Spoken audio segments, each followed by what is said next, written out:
Thanks very much, Bob. Thank you so much, Abdul. Thank you for inviting me along to speak at your event. I am honoured to be part of your event today. And as Bob says, we are all really busy, but we should, always try to make time for events like this. And I know your celebrations this year look very, very, very different. If not on the banks of the Thames or in the wonderful Scottish Parliament, at least we can all manage to come together in an electronic way, to celebrate and recognise the legacy of Ahmad Shah Masoud and the vital work that Glasgow Afghan United does, because I know very well that work. Abdul and I talk often at conference and other places about the work that Glasgow Afghan United does. I think we'll all agree that the last few months have been extremely challenging for all of us. And I wanted to take the opportunity at the outstart to thank Glasgow Afghan United for the part that you've played in ensuring that our communities are being supported, are being helped, have been recognised, and, working together really to pull through in a really amazingly supportive manner. And this pandemic, has hit all communities hard, and the support and advice that you have offered to the most vulnerable groups has become even more important, and we're very grateful for it. In particular, I want to mention the work that you have done in support of older members of the communities. You'll not be surprised, I'm the Minister for Older People and Equalities. But our older communities have really faced many challenges during this time, and you've managed to support them in an amazing way. We know that looking after our mental health and well-being of our citizens is absolutely critical, and I wanted to thank you in particular for the support to families and communities as we move through the pandemic.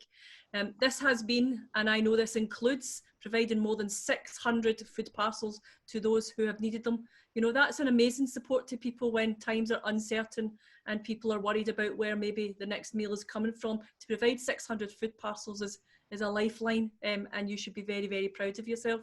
But I think now more than ever, our communities will be stronger, I think, for coming together and working together and facing all of these challenges. I think the watchword for the work that I've been doing, working with many communities, diverse communities over the period of the last 6 months, has been kindness, has been at the heart of everything that we do. And that really strengthens our bonds, our diversity. That strength really lies in all of our diversity, but it also makes a really important contribution to the minority ethnic communities that make Scottish society.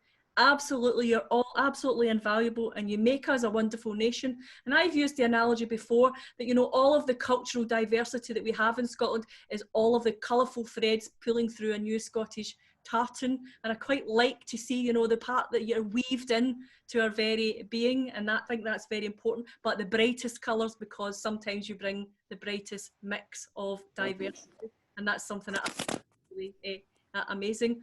You'll not be surprised that I will be highlighting a wee bit about the Scottish people, the Scottish Parliament, and Scottish parties for the way that we've had a long history in welcoming asylum seekers. And I think the very first time I got involved in the Glasgow campaign for refugees, was when I was a Unison steward many years ago in Glasgow City Council, and it was an Afghan national who was living in Sighthill that came to speak to our AGM, and at that point I was absolutely engaged in the work. So this has been 20 odd years, Abdul, that I've had an interest in the work that the Afghan people who that diverse group they've brought to our country have brought that. So seeking refuge, seeking sanctuary, given the support for that has always been something that's incredibly important to me, and I know to you. And that's why we have a new Scottish strategy. That's Scotland's vision for a welcoming Scotland, where refugees and asylum seekers are able to rebuild their lives from the day they arrive, and that's something that we are very proud of.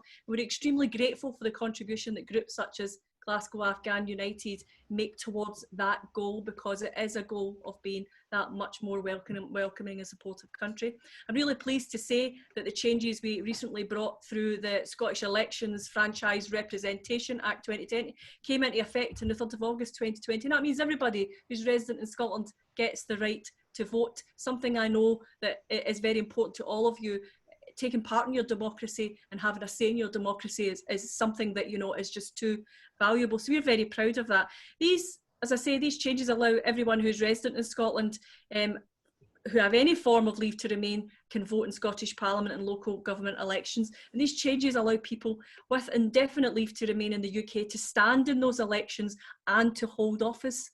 something that I hope I could encourage many of you to do. So we need our Parliament to look more like Scottish society. So think about it. Abdul's got his hand up. He's doing his bit. So get some tips from him if you need to. I believe these are really, really important steps towards ensuring that we've got a fair and just society. Something, you know, that we all strive for, irrespective of where we come from. You know, a very lovely Bashir Ahmad said to all of us one time in our group meeting, it's not where you come from that matters, it's where we're going together that matters. And it's always stuck in my head that that's really important. So finally, I just wanted to touch on some of the work that you're doing in supporting women's rights and development. We know that there's still work to do, and we're hoping to amplify those women's voices and to hear those voices and let them be heard, especially in our Parliament. And as you know, achieving real equality for women and girls is absolutely key to our ambitions for a Scotland that moves forward. So the First Minister's Advisory Council on Women and Girls is a key part of this, and I know that many young minority ethnic women have taken part in that and bring forward some absolutely fantastic ideas. So they have brought forward the first set of recommendations. We have responded to those, and we're now working on the second set of recommendations as well. And you maybe know that the Young Women Lead programme run by the Parliament is all minority ethnic young women that's taken part in this year, and I met with their committee just last week to hear about the ideas and recommendations and the, you know, aspirations they've got for their future life in a democratic Scotland. But I actually believe that, you know, Ahmad Shah Masoud would have greatly respected the way in which Glasgow Afghan United have found ways through very adverse times to support our communities and bring us all together. This is one example of this event today, and I believe that, you know, those deeply held and valued principles that you apply to your work. And I'm sure that he would take great pride in the fact that you have brought us all together for this celebration today. And I'm sure you know the work that our National Human Rights Task Force is doing when we're hearing from other places threats to our human rights foundations, where we're taking steps in Scotland to really strengthen that. So I want to thank you again for inviting me along. I want to say have a brilliant event today. I'm looking forward to hearing. I might have to duck in and out because I've got some things to answer and deal with, but I'm going to keep the thing on until you're finished at 3 o'clock so that I can hear all of the contributions from everyone else. But from me and the Scottish Government, thank you so much. Enjoy the rest of your day, and I hope you have a lovely celebration. Thank you.